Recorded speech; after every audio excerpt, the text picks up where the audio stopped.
Well, the day y'all been waiting for, we're finally doing some field work. So I got up here to start spraying now, finally today, after getting all the stuff around, and I'm gonna start spraying this field for one of our, I guess you could call them customers. We actually buy all our chemicals through him, but he wanted us to spray a couple of his fields. This one's going to be actually a seed corn field, and then I got a couple more for him that are going to be beans. So I'm going to hop in this guy and we'll get started.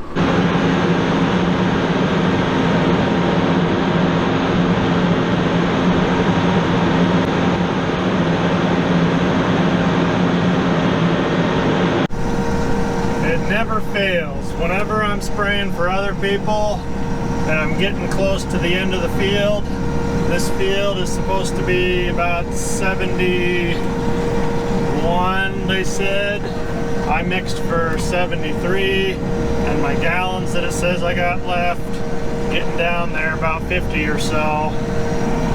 I'm always worried that either they didn't give me the right number or my math wasn't right when I was mixing for the load.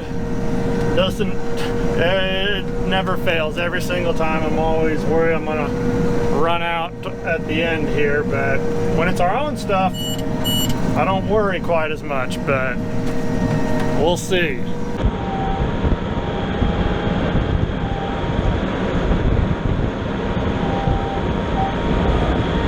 So this is what I'm talking about. He told me, I think it was like 70 or 71.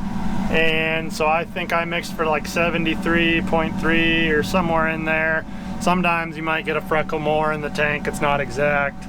But luckily I did, because I ended up with 74.2.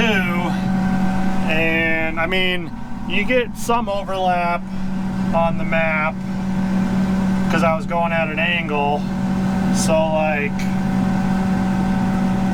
if you look, that's as close as I can get, but there's some overlap a little bit there, and like, because I was coming in at an angle, so I don't know if you can tell, it's a little darker there, so there's some overlap. But I mean, and then where the pivot was, I had to do some weird odd stuff, so if you can see where it's a little darker, that's where there was some overlap. But I mean, I don't think that would account for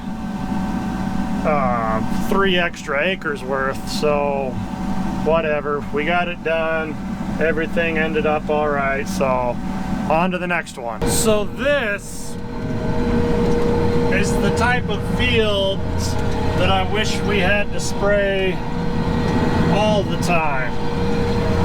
A nice big 140 acre field or more that's pretty nice and flat laying.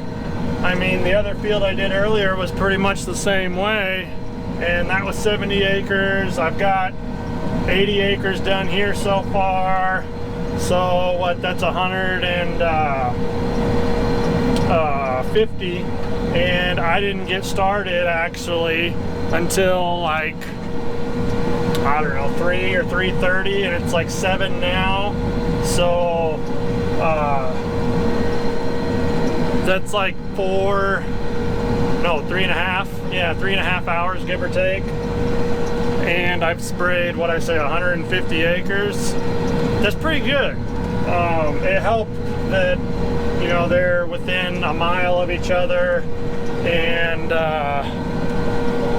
when I sprayed that field, wasn't a full load, drove less than a mile over here, and Arlen was here with the, this is hard to do one-handed. I really need to get something to mount this to. Yeah, I got done with that over there, less than a mile, drive over here. Arlen was waiting here with the truck. Luckily he wasn't planting with the 8-row planter yet. And then sprayed that load out, and then he waited here. So then once I needed the second load for this field, he was right here, and boom, I just loaded right up, and it worked real slick. But these nice big basically flat fields really make a big difference too. So I love them. I wish all of the fields we farmed or sprayed or worked on for other people were all like this. It would be so nice.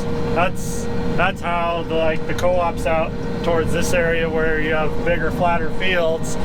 Our booms on here, they are it's 90 foot wide. So the old tractor sprayer we used to have, it just mounted on the back of a tractor, had some booms. That was 60 foot. This is 90 foot. You can get 100 foot, and there's even a lot of the co-ops will get 120 foot. So 30 foot wider than this. You can cover a lot of ground real quick.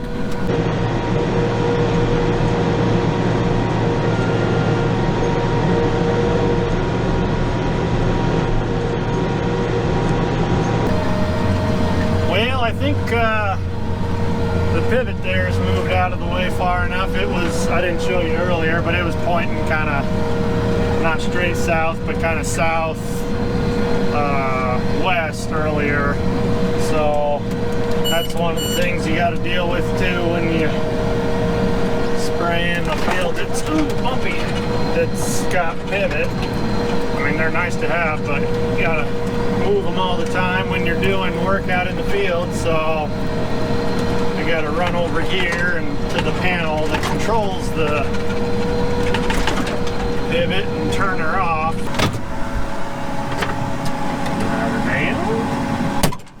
Run over here, pop the panel open, just flip her off. Fire her up.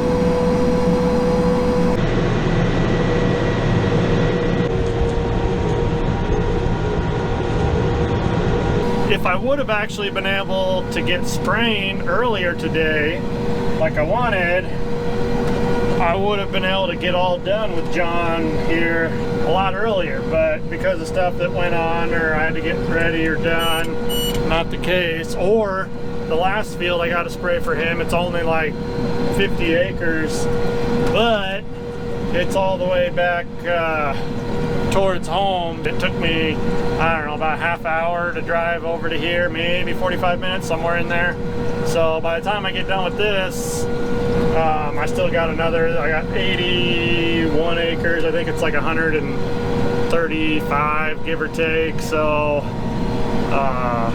by the time I get this done, well, maybe if I would have been right there, it wouldn't have mattered, but it would have been close.